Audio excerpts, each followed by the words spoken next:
But at the end of the day, you can't put people into buckets. Somebody at 50 may be as active as a 30-year-old, right? Maybe more. Somebody at 50 or 60 could be that, And it's about like, come on, people are people, and people are whoever they are meant to be, or whatever they bring to the world. They're an individual, and they have value, and they have worth. And it's about, okay, if the narrative in society, loud and clear, is that women aren't visible at 50, well, let's make it clear that women, they're invisible at 50. Let's make them visible at 50 and show what these women of 50 look like. And I'll give you an example. I do boxing. I'm 59 years old, right? And I'm proud of it. Come on, I'm proud of it. And I just think that isn't kind of stereotypical. I mean, somebody at nearly 60, you wouldn't think they're put on red boxing gloves, right? But it's how you are as an individual.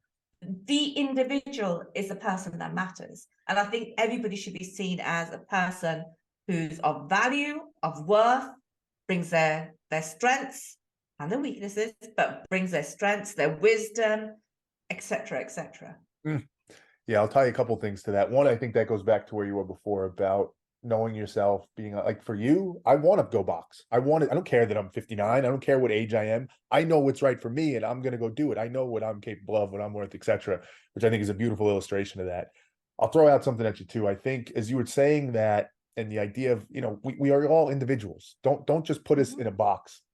I think fundamentally that gets maybe not to the root of it, but very close to the root of a lot of whether it be the race, the age, the gender, all of it. I think us as humans, we have this compulsion for comfort, for convenience, for ease, to just put people in boxes. And whether with women it be that, well, once you get around 50, you can't reproduce anymore. So that's an easy categorization to say you're not kind of useful. Or maybe it's a categorization of, historically white people think they're better, and that's kind of an easy one. Or whatever it is. It might even be the fact of as you get older, you know more, you become harder to control. You said a phrase before, like that you can't be controlled as easily when you're running a project. People just want that ease and that comfort and that efficiency of like, you just do this because this is what it's supposed to be. And it's a very interesting thing. I mean, in many ways, you're asking people to open their minds and turn off a mechanism that in some ways has function, right? Biases have a function in a very simple way. You see a red light, you know to stop. You see any sign of red, but you're asking people to turn it off in such a good way, and as we should.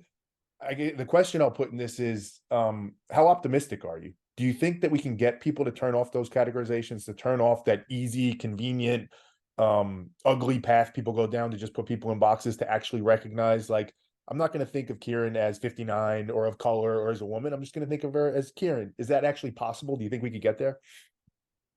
I think that's an individual thing, right? Because we all carry our biases, etc., from our own experiences. And I think, but also if you change the narrative, if you show women who are, it's interesting what you just said about, women are 50, in their 50s, they can't reproduce anymore.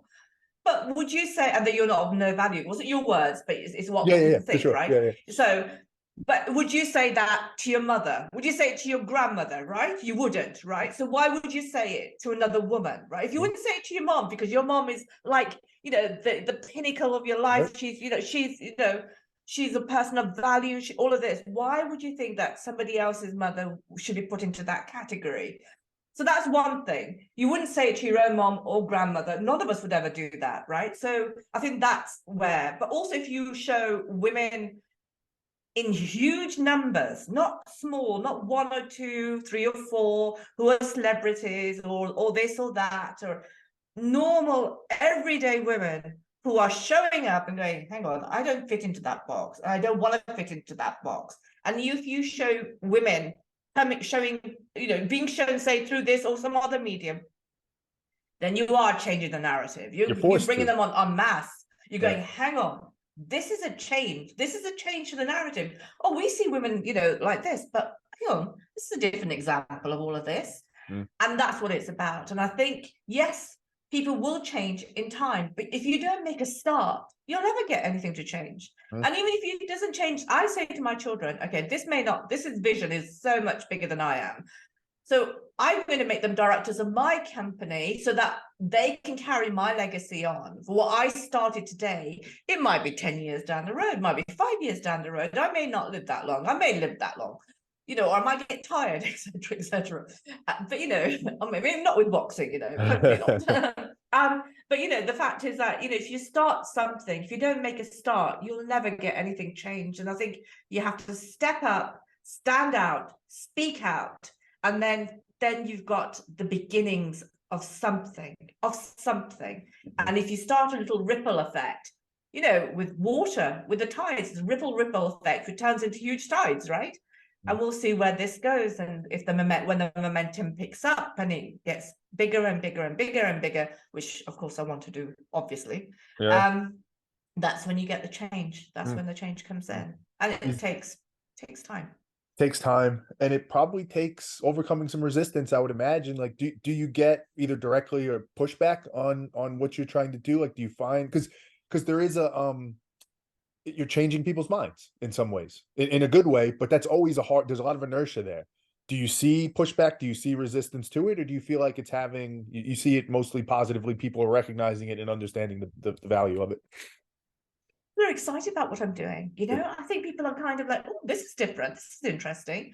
And the women who are coming on it are so excited about it, because this is where, it's so multifaceted, because you get women to tell their stories, right? So you capture that.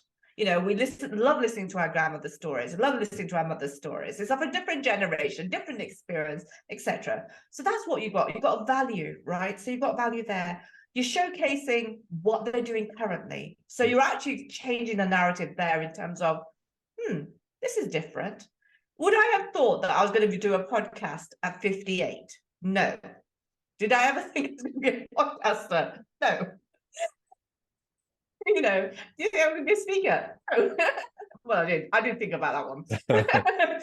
But certainly not a podcaster. It wasn't in my realm of thinking.